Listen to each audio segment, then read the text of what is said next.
बाबा तर राहिला बाजूलाच, लोक त्याच्या वस्तूचीच आणि इतर गोष्टीच दर्शन घेत होती. आणि मग जी काही चेंगराचेंगरी झाली, बाबाची गाडी गेली पुढं, बाबा जिवंत आहे, बाबाला काहीच झालेलं नाही.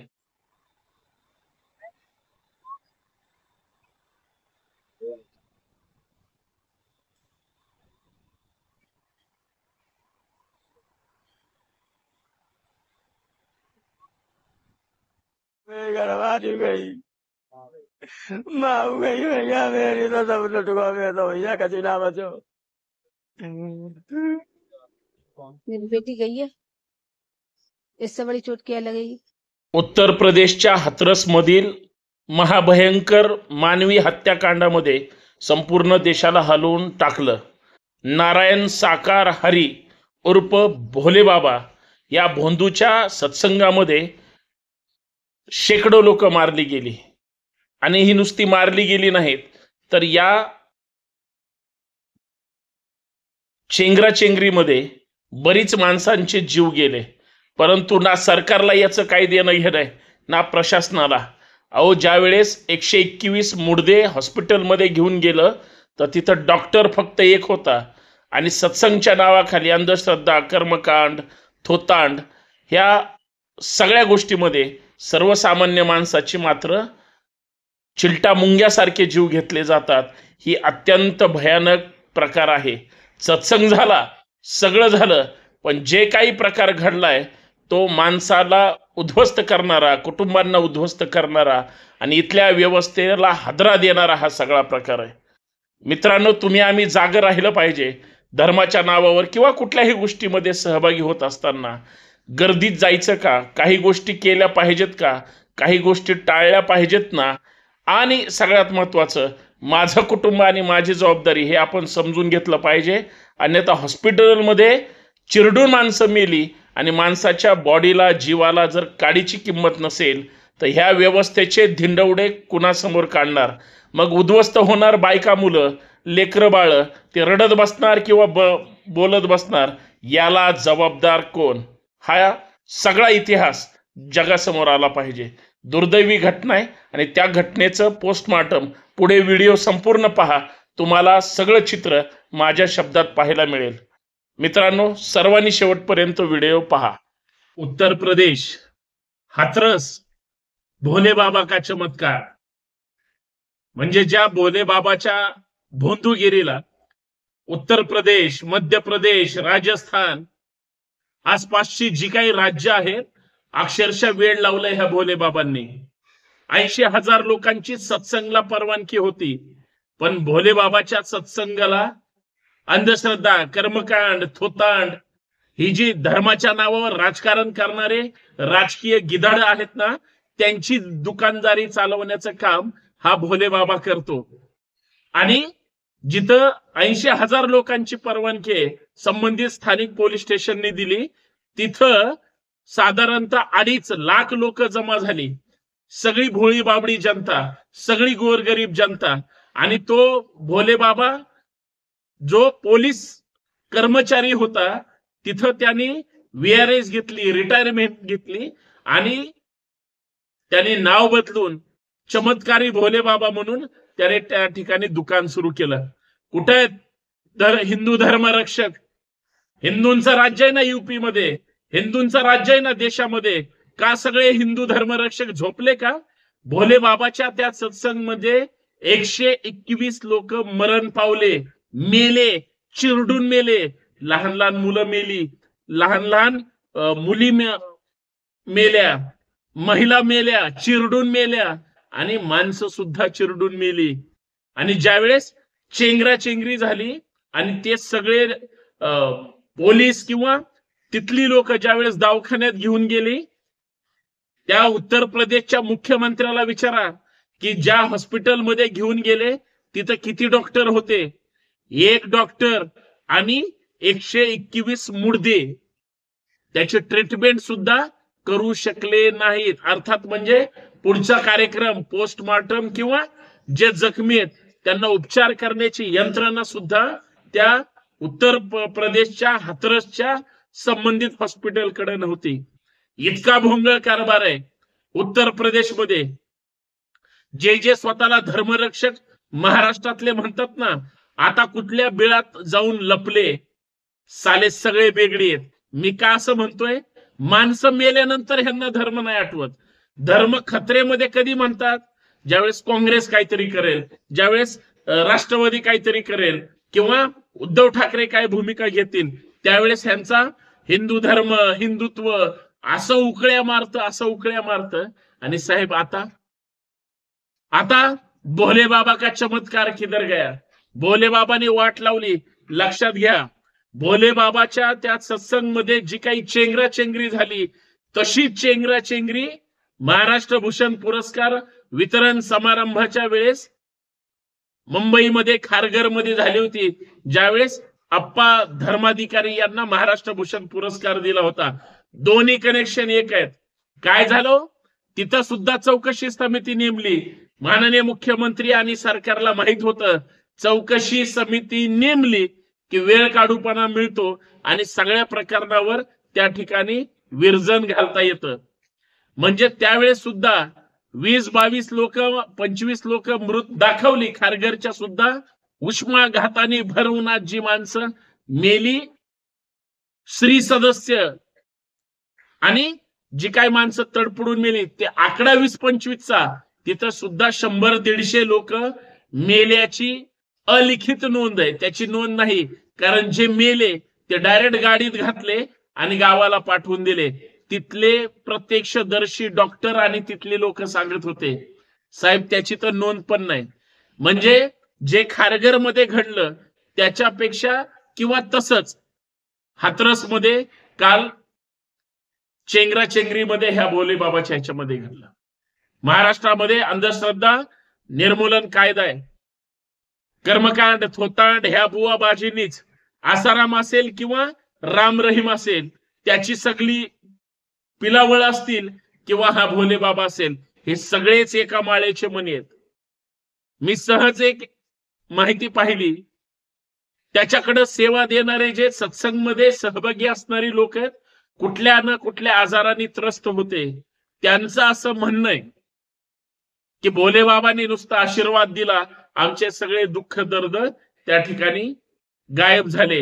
ही तीच लोक आहेत जी प्लांट केली जातात. ही तीच लोक आहेत जे धर्माच्या नावावर दुकानदारी करतात. का हो मित्रांनो, धर्म तुमचा माझा सगळ्यांचा एक असेल किंवा वेगळा वेगळा असेल. आपण या महाराष्ट्राचे किंवा देशाचे रहिवासी आहोत. या देशामध्ये थोटांड, कर्मकांड किंवा बुवाबाजीमध्ये तुम्हाला अक्षरशः छळलंय, पिळलंय, तुम्हाला शोषण केलंय तुमचं, तरीही तुम्हाला लक्षात येत नाही. असाध्य ते साध्य करिता सायास कारण अभ्यास तुका म्हणे. जे काय सत्य आहे ते स्वीकारायची ताकद, चिकित्सा करायची ताकद तुमच्या माझ्यामध्ये असली पाहिजे. सत्य असत्याशी मन केले, ग्वाही मानिले नाही बहुमता, हे जगद्गुरु संत तुकाराम महाराजांनी सांगितलंय. सत्य काय आणि असत्य काय याची चिकित्साच आम्ही करत नाही. आमचं मन काय म्हणतंय, आमचं त्या प्रति मत काय आहे, हे इतरांपेक्षा, दुसरे कोणतरी तुम्हाला सांगण्यापेक्षा स्वतःचं मत काय हे आम्ही बनवायला तयार नाही. म्हणून असे मुडदे पडतात, म्हणून अशी चेंगराचेंगरी होती. महाराष्ट्रामध्ये सुद्धा मुख्यमंत्री महोदयांनी महाराष्ट्र भूषण पुरस्कार राजभवनाच्या त्या सभागृहामध्ये किंवा कुठेही घेऊ शकले असते, बंदिस्त नाही. त्यांनी त्या धर्माधिकारीच्या आग्रहाखातर, मुलाचं लॉन्चिंग करण्यासाठी, भविष्यात काहीतरी विधान परिषद मिळेल, काहीतरी मिळालं पाहिजे, माझंही पोरग राजकारणात आलं पाहिजे, किंवा आम्हीच कुटुंबासहित स्त्री सदस्य असल्यामुळं त्यांना तो जाहीर इव्हेंट करायचा होता. आणि इव्हेंट करण्याच्या नादामध्ये त्यावेळेस सुद्धा 20-25, 50, 100, 150 जी काही लोक आहेत चेंगरून मारली गेली. मला माहित नाही की लोक किती गेलीत, आकडा अंदाजे असू शकतो, तो बाहेर येऊ दिला नाही. परंतु त्या चेंगराचेंगरीचं समितीनं अजून का रिपोर्ट दिला नाही, आणि दिला असेल तर महाराष्ट्रासमोर त्या ठिकाणी खुला का झाला नाही, आणि त्याच्यावर काय कारवाई केली. ज्यांनी तिथं कार्यक्रम घेतला त्या तुटपुंज इव्हेंट कंपनीवर काय हे करण्यापेक्षा सरकारवर सुद्धा गुन्हा दाखल व्हायला पाहिजे होता, आणि धर्माधिकाऱ्यांवर सुद्धा गुन्हा दाखल व्हायला पाहिजे होता. आणि तो महाराष्ट्र भूषण जर माणसं मारून दिला गेला असेल तो वापस घेणं गरजेचं होतं. पण घेतला गेलेला नाही. आजही संभाजी ब्रिगेड म्हणते की तो पुरस्कार वापस घेतला पाहिजे. आणि तीच पद्धत त्या भोलेनाथची सुद्धा झाली, भोले बाबाची. अहो अक्षरशः लोक फार वाईट पद्धतीनं तिथं मारली गेली. प्रकार काय होता? सत्संग होता, 80,000 लोकांना परवानगी होती. लोक ही भोळी बाबडी जनता काहीतरी आपल्या आयुष्यात चमत्कार करेल, आपल्या आयुष्यात काहीतरी चांगलं घडेल, आपल्या मुलाबाळांना सुखाचे, आनंदाचे आणि भरभराटीचे दिवस पाहता येतील, काहीतरी चांगलं होईल या अपेक्षेने लोक मुलाबाळांसहित गेले. त्या भोले बाबाची गाडी आली. भोले बाबाच्या पायाच्या खालची माती आपल्या मस्तकाला लावण्यासाठी लोक त्यांच्या गाडीजवळ गेले. भोले बाबा काय गाडीतून उतरले नाहीत लवकर. लोक सैरावैरा पळत होती. भरपूर मोठं शेतजमीन सुद्धा त्याच्यामध्ये त्या सत्संगाला एक्वायर केलेली होती. पोलिसांनी सांगितलं होतं की एवढेच लोक जमवायचे. लोक शेवटी लोक असतात, बघ्यांची गर्दी जास्त असते. चमत्कारी बाबा, बाबा फार चमत्कारी आहे. त्यांनी एकदा आशीर्वाद दिला की तुमच्या आयुष्याचं कल्याण झालंच, असा जो संभ्रम निर्माण करण्यात आलेला आहे. त्याच्यामुळे हजारो लोक जमली, 2-2.5 लाख लोक जमली. आणि भोले बाबाची गाडी गेल्यानंतर ती माती कपाळाला किंवा अंगाला लावण्याच्या नादामध्ये लोक एकमेकाच्या अंगावर पडली. लोक त्या गाडीचं दर्शन घेत होती. लोक, बाबा तर राहिला बाजूलाच, लोक त्याच्या वस्तूचीच आणि इतर गोष्टीचं दर्शन घेत होती. आणि मग जी काही चेंगराचेंगरी झाली, बाबाची गाडी गेली पुढं. बाबा जिवंत आहे, बाबाला काहीच झालेलं नाही. बाबाला हेही दिसलं नाही. बाबा जर दैवी चमत्कार असेल तर बाबाला लोक मारणार आहेत आपल्या सत्संगमध्ये. आणि समजा लोक मेली असतील तर जिवंत करण्याची सुद्धा ताकद त्या भोले बाबात पाहिजे होती. पण असं काहीच झालं नाही. भोले बाबा जिवंत राहिला, आयोजक जिवंत राहिले. सर्वसामान्य 121 माणसं त्याच हाथरसमध्ये उत्तर प्रदेशाच्या मेली, मारली गेली. तिथल्या युपी सरकारने, योगी सरकारने, भाजप सरकारने उत्तर प्रदेश मधल्या सदोष मनुष्यवधाचा गुन्हा दाखल केला. मला सांगा, तिथले मुख्यमंत्री तर धर्मरक्षक आहेत, ते स्वतः साधूच्या वेशात असतात. मग त्यांनी या सगळ्या प्रकरणाकडे साधू म्हणून बघणार का सरकार शासन म्हणून पाहणार, हा सुद्धा महत्वाचा आहे. अहो उत्तर प्रदेश इतकं म्हणजे मागास आहे, दुर्गम आहे, तिथं काही सोयी सुविधा नाहीत, तरी उत्तर प्रदेश बदलतंय म्हणून खोट्या जाहिराती दाखवल्या जातात. त्या उत्तर प्रदेशमध्ये हाथरसमध्ये एवढी घटना घडलेली असताना सुद्धा तिथं दवाखान्यात एका डॉक्टरच्या वर डॉक्टर नाही, 1-2 तिथं स्टेपनी त्याच्या ते कंपाऊंडर किंवा इतर स्टाफ असेल. आणि 121 लोक मारली गेली तिथं. आणि इतर जखमींना तिथं उपचार करायला तिथं माणसांना तिथं संधी नाही. याच्यापेक्षा दुसरी दुर्दैवी घटना काय असू शकते? मग त्या हाथरसचं करायचं काय? हाथरस याच्या अगोदर सुद्धा गाजलं होतं. हाथरस दुर्घटना आणि अन्याय अत्याचार याच्यासाठीच फेमस आहे का? हा सुद्धा संशोधनाचा विषय. पण खारघरची घटना आणि हाथरसची घटना ही चेंगरून मारण्याचा कार्यक्रम आहे असं मला या ठिकाणी म्हणावं लागेल. त्यावेळेसही काही गुन्हा दाखल झाला नाही आणि दोषींवर कारवाई झाली नाही. इथं सुद्धा काही होणार नाही, कारण सगळे भोले बाबाचे भक्त असतील, भोले बाबाला वाचवतील. कुठल्याही हिंदू धर्मरक्षकाला अजिबात वाटणार नाही. आपण माणसं जिवंत ठेवली पाहिजेत.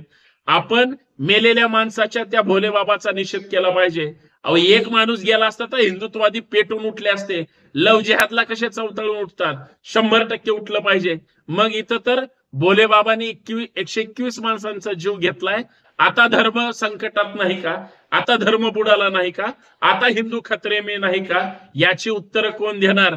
अंधभक्तांनो, याची उत्तरं दिली गेली पाहिजे. लोक विचारतायत, लोकांना प्रश्न पडलाय. लोक तुमच्या प्रश्नाला किंवा आमच्या प्रश्नाला तुम्हाला उत्तर द्यावं लागेल, किंवा तुमच्या प्रश्नाला तुम्हालाच उत्तर शोधावं लागेल. पण तुम्ही मूग गिळून आता का बसलात? आता का RSS काय बोलत नाही? आता का मोदी काय बोलत नाहीत? आता का योगी काय बोलत नाहीत? आता का विश्व हिंदू परिषद काय बोलत नाही? आता का बजरंग दल काय बोलत नाही? आता हाथरसच्या हत्याकांडामध्ये होय माणसं चिरडून मारली तिथं, हाथरसच्या प्रकरणामध्ये हिंदुत्ववादी संघटना गप्प का आहेत? आता हिंदू धर्म अडचणीत नाही का? हिंदू धर्मातल्या लोकांना अशा चुकीच्या पद्धतीने अंधश्रद्धा कर्मकांडाच्या नावाखाली असं चिरडून मारणं किंवा अशा खोट्या बुवाबाजीला पाठिंबा बळ देणं आता ह्या धर्मरक्षकांना चालतं का? ते त्याच्यावर बोलणार आहेत का मूग गिळून गप्प बसणार? आणि दुसऱ्यांनी काय केलं की मग मात्र धर्माच्या ऍक्शन मोडवर गाड्या तुमच्या चालणार? याचं उत्तर द्यावं लागेल. याचं उत्तर तुम्हाला तुमच्या मनाला विचारावं लागेल. आणि याचं उत्तर महाराष्ट्रामध्ये सुद्धा खारघरमध्ये महाराष्ट्र भूषण पुरस्काराच्या वेळेस जे काही प्रकार झाला होता त्याचं अजूनही महाराष्ट्रासमोर काही आलेलं नाही, ते पण समोर आलं पाहिजे. भावना तीव्र आहेत. आमच्या धर्माची माणसं तिथे गेलीत, त्याचं उत्तर कोण देणार आणि त्याची जबाबदारी कोणावर हे करून त्या भोले बाबाची सगळी दुकानदारी बंद करणार आहात की नाही, होणार की नाही, याचं उत्तर शोधावं लागेल. धन्यवाद. जय जाऊ जय शिवराय.